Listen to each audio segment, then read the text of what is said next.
السلام علیکم، welcome to my channel horror village. تمام ویڈیوز اپڈیٹس کے لیے ہارر ولیج کو سبسکرائب کر کے بیل نوٹیفیکیشن کو آن کر دیں۔ تو آئیے سنتے ہیں آج کی ویڈیو میں کسی کی زندگی پر بیتی سچی اور ناقابل یقین کہانی۔ حسیبی مکان۔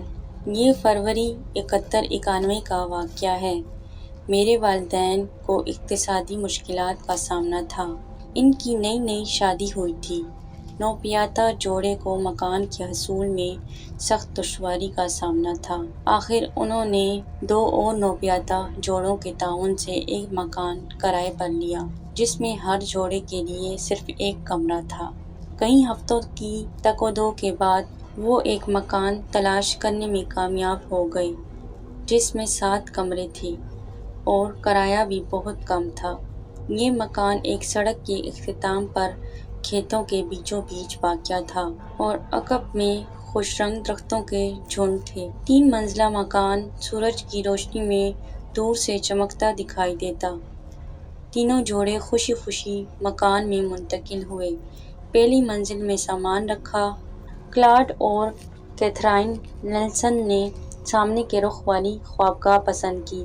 ڈگ اور نورا چپمین نے دوسری منزل پر ایک وسیع و عریض کمرے کو خوابگاہ بنایا اور میرے والدین کے حصے میں وسیع ہال کے سرے کا کمرہ آیا۔ مکان چونکہ بہت بڑا تھا، اس لیے تیسری منزل کو بند رکھنے کا فیصلہ کیا گیا تاکہ گرمی سے بچا بھی رہے اور سارا سامان بھی زیادہ بکھرنے نہ پائے۔ سامان کو ترتیب دینے اور مکان کی آرائش میں زیادہ وقت نہ لگا، کیونکہ مکان پہلے ہی سے خوب سجا ہوا تھا۔ گھر کی آرائش، شاندار باغیچہ، سنگ مرمر کے چبوترے مالکوں کی ترتیب کی شہادت دے رہے تھے۔ نوجوان جوڑے حیران تھے کہ مالکوں نے اس قدر شاندار مکان چھوڑنا کیسے گوارا کر لیا۔ امی کو پرانی چیزیں جمع کرنے کا جنون تھا اور اس مکان میں پرانی چیزوں کا خزانہ دیکھ کر ان کی خوشی کی کوئی انتہا نہ رہی۔ سامنے کی خوابگاہ میں شاندار ٹائلوں کی مخروطی انگیٹھی تھی۔ یہ کمرہ بیضوی تھا، چھت گنبددار، جس کے وسط میں خوبصورت زنجیروں کے ساتھ مورتیاں لٹک رہی تھیں۔ خوبصورت بالکونی نے مکان کا حسن دوبالا کر رکھا تھا۔ انہیں اس مکان میں آئے ہوئے چند دن گزرے تھے۔ کیتھرائن، نورا اور امی سیڑھیوں کے دروازے پر رنگ کر رہی تھیں کہ انہوں نے پل کھاتی ہوئی آہنی سیڑھیوں پر کسی کے دوڑنے کی آواز سنی۔ وہ تینوں یک موڑیں۔ پوری سیڑھیاں ان کے سامنے تھیں، تاہم پیروں کی چاپ کے باوجود سیڑھیوں پر کوئی نظر نہیں آیا۔ اس رات جب انہوں نے اس کا ذکر مردوں سے کیا تو ان کے لبوں پر مسکراہٹ پھیل گئی اور معاملہ ختم ہو گیا۔ کئی روز بعد رات کو جب گھر کے لوگ گہری نیند سو رہے تھے، کیتھرائن کی خوفناک چیخ نے انہیں جگا دیا۔ وہ پکار رہی تھیں، کوئی میرا گلا گھونٹنے کی کوشش کر رہا ہے، مجھے بچاؤ، مجھے بچاؤ، میں اٹھ نہیں سکتی۔ سب اس کی خوابگاہ میں جا گھسے۔ وہ کسی نادیدہ طاقت سے الجھی ہوئی تھی اور وحشیانہ انداز میں ہاتھوں کو ہوا میں لہرا رہی تھی۔ اس کے خاوند کا چہرہ خوف سے زرد ہو گیا تھا۔ وہ کیتھرائن کو بستر سے اٹھانے کی ناکام کوشش کر رہا تھا کہ نادیدہ طاقت نے زور کے دھکے سے کیتھرائن کو فرش پر گرا دیا۔ اس کے ٹخنوں میں موچ آ گئی اور سر دیوار سے جا ٹکرایا۔ کلاڈ اور کیتھرائن تو اسی دن مکان چھوڑ دینا چاہتے تھے، مگر انہیں دوسروں کے اصرار پر اپنا ارادہ بدلنا پڑا۔ کیتھرائن کے علاج کے لیے جس ڈاکٹر کو بلایا گیا، وہ اس علاقے کا پرانا باشندہ تھا اور مکان کے مالکوں سے اچھی طرح واقف تھا۔ جب اس سے رات کے واقعے کا ذکر کیا گیا تو بڑبڑایا، عجیب بات ہے، یہ مکان پھر ایک دم خاموش ہو گیا اور اصرار کے باوجود مزید کچھ کہنے سے انکار کر دیا۔ چند دن بعد پھر سیڑھیوں پر کسی اوپر جانے کی چاپ سنائی دی، جو سیڑھیوں کے سرے پر چند لمحوں کے لیے رک گئی، اور جب دوبارہ سنائی دی تو غسل خانے کا دروازہ زور سے بند ہوا اور پانی نیچے گرنے لگا۔ میرے ابا سیڑھیوں کی طرف لپکے اور غسل خانے میں جا پہنچے۔ وہاں کوئی نہ تھا، لیکن پانی پوری تیزی سے گر رہا تھا۔ ابا نے اسے بند کر دیا اور واپس آ گئے۔ تھوڑی دیر بعد دوبارہ کسی کے اوپر جانے کی آواز سنائی دی۔ ابا اس کے تعاقب میں دوڑے۔ سیڑھیوں کے اوپر جا کر آواز کچھ دیر کے لیے بند ہو گئی، پھر آہستہ آہستہ غسل خانے کی طرف بڑھی۔ پھر ان کو دروازہ کھولنے اور بند ہونے کی آواز سنائی دی، لیکن دروازے میں قطعاً کوئی حرکت نہ ہوئی تھی۔ نہانے کے ٹب میں پانی گرنے کی آواز سنائی دے رہی تھی، حالانکہ پانی بالکل بند تھا۔ شام کو جب گھر کے لوگ کھانے کی میز پر جمع ہوئے تو سیڑھیوں سے کسی کے اترنے کی آواز سنائی دی۔ وہ سامنے ہال کی طرف دوڑے۔ ساتھ والے کمرے کا دروازہ کھلا اور کوئی باہر نکل گیا، حالانکہ کلاڈ نے اس دروازے میں تالا لگا رکھا تھا۔ کلاڈ کو شک ہوا کہ کوئی اوپر ہے۔ وہ اطمینان کرنے کے لیے سیڑھیاں چڑھنے لگا کہ اچانک بھاری قدموں کی چاپ سنائی دی۔ کوئی نیچے آ رہا تھا۔ وہ غیر محسوس طور پر کلاڈ کے پاس سے گزر گیا اور ٹھنڈے سانس کی ہوا کلاڈ سے ٹکرائی۔ اس کے بعد ساری سیڑھیوں پر ایسی بدبو پھیل گئی جس سے کیے آنے لگتی تھی۔ یہ بدبو کئی روز تک پھیلی رہی۔ وہ ان واقعات کے بعد مکان چھوڑ دیتے، لیکن کرایہ بہت کم تھا اور اب تک اس خیال سے رکے ہوئے تھے کہ محض وہم ہے۔ لیکن اس روز انہوں نے فیصلہ کیا کہ اگر دوبارہ کوئی واقعہ رونما ہوا تو وہ مکان چھوڑ دیں گے۔ ایک رات جب وہ گہری نیند سو رہے تھے تو کڑکڑاہٹ سے جاگ اٹھے۔ گھوڑوں کے دوڑنے کی آواز صاف سنائی دے رہی تھی اور چھکڑے کے پہیوں کی کڑکڑاہٹ سے مل کر عجیب شور پیدا ہو رہا تھا۔ یہ شور آہستہ آہستہ مکان کے عقب میں جا کر ختم ہو گیا۔ پھر سرگوشیوں کی آواز آنے لگی جو بلند ہوتی گئی، لیکن کوئی لفظ سمجھ نہیں آیا۔ ایک نیا شور پیدا ہو گیا۔ جو ہی سورج کی پہلی کرن نمودار ہوئی، چھکڑے جیسے چل دیے اور پھر رفتہ رفتہ اس کی کڑکڑاہٹ فضا میں تحلیل ہو گئی۔ اس کے بعد ہفتے میں دوبارہ ایسا ہونے لگا اور یہ معمول بن گیا۔ کئی ہفتے بعد اچانک ایک نئی افتاد پیش آئی۔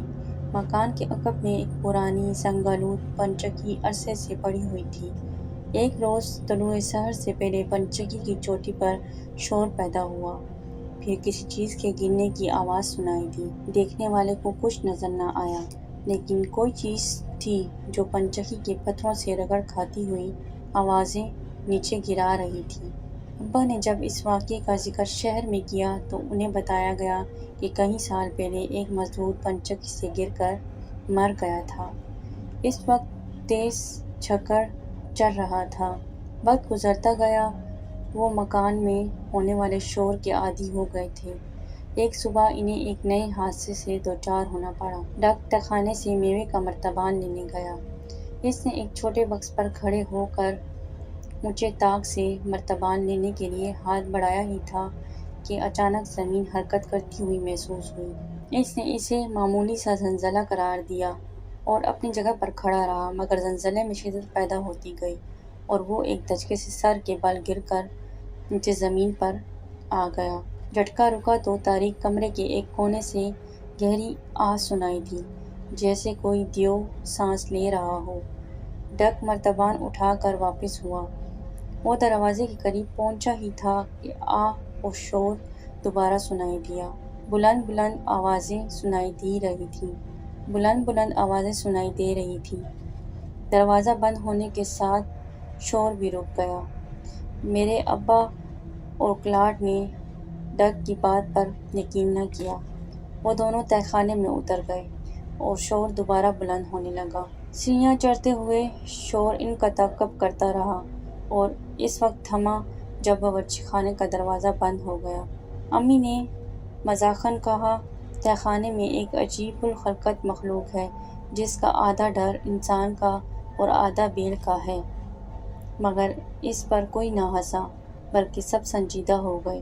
کلاڈ نے بازار سے مضبوط لاک لا کر تہہ خانے کے دروازے کو بالکل ہی بند کر دیا۔ ایک دن بعد دوپہر امی، کیتھرائن اور نورا تیسری منزل کو جانے والی سیڑھیوں پر چڑھیں۔ ان کے سامنے کچھ فاصلے پر آگ کا الاؤ روشن تھا۔ تیسری منزل کی برساتی ایک خوبصورت منظر پیش کر رہی تھی۔ وہ دروازے کھلے چھوڑ کر اوپر چھت پر چلی گئیں۔ چند لمحے بعد موسم سرد پڑ گیا اور دروازہ جھٹکے کے ساتھ بند ہو گیا، جسے وہ اپنی کوشش کے باوجود کھول نہیں سکی۔ کئی گھنٹے بعد جب رات کے سائے گہرے ہونے لگے اور ان کے خاوند گھر لوٹنے لگے تو انہوں نے اپنی بیویوں کو باہر نکالا۔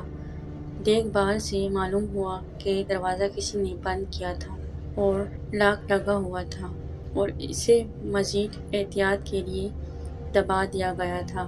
کچھ روز بعد امی کے دادا اور دادی ملنے کے لیے آئے۔ دادی اماں ٹھیکنے قد کی خاتون تھیں، لیکن بہت مضبوط ارادہ رکھتی تھیں۔ ان کا تعلق ایسے خاندان سے تھا جس کے تمام افراد روحانیت کے عامل تھے، مگر دادا ابا ایسی چیزوں کو روحانی قرار دیتے تھے۔ خشک سالی میں لوگ دادی اماں کی خدمت میں حاضر ہوئے، ان سے مدد چاہتے۔ وہ کسی تالاب کے کنارے خاموش جا بیٹھتیں اور اپنی توجہ آسمان پر کر دیتیں۔ تھوڑی ہی دیر میں بارش ہونے لگتی۔ وہ اپنی قوت ارادی سے بے جان چیزوں کو کمرے میں گھومنے، لڑکھنے اور ناچنے پر مجبور کر دیتیں۔ ایک دن دادا عین اس وقت گھر پہنچے جب دادی اماں ایک کرسی کو کمرے میں گھما رہی تھیں اور خود اپنے 250 پاؤنڈ وزن کے ساتھ اطمینان سے اس پر بیٹھی تھیں۔ دادا ابا نے شور مچانا اور لڑنا شروع کر دیا اور اس وقت تک خاموش نہ ہوئے جب تک دادی اماں نے ان حرکتوں کو ترک کر دینے کا وعدہ نہ کر لیا۔ لیکن اب گھر کے عجیب و غریب ماحول میں ان کا وعدہ ٹوٹ گیا۔ ایک دن جب سارے لوگ بڑے کمرے کے خوبصورت آتش دان کے گرد جمع تھے، دادی اماں نے کہا، اس کمرے میں ہمارے علاوہ کچھ اور لوگ بھی موجود ہیں۔ آتش دان کے اوپر سنہرے بالوں والی ایک خاتون کی تصویر لٹک رہی تھی۔ اس کے خدوخال دلکش اور رنگ حسین تھا۔ بال خوبصورت انداز میں شانوں پر بکھرے ہوئے تھے۔ میں یقین سے کہہ سکتی ہوں کہ اس خاتون کی موت طبیعی نہیں تھی۔ اسے آہستہ آہستہ زہر دے کر مارا گیا، مگر لوگوں نے اسے طبیعی موت جانا۔ دادا ابا ایک دم چونکے۔ ان کے چہرے کے تاثرات بتا رہے تھے کہ وہ دادی اماں کو وعدہ یاد دلا رہے تھے۔ دادی یہ دیکھ کر خاموش ہو گئیں۔ دوسری صبح امی نے دادی سے کہا کہ وہ مزید کچھ بتائیں۔ دادا شہر گئے ہوئے تھے۔ نورا اور کیتھرین بھی گھر پر نہ تھیں۔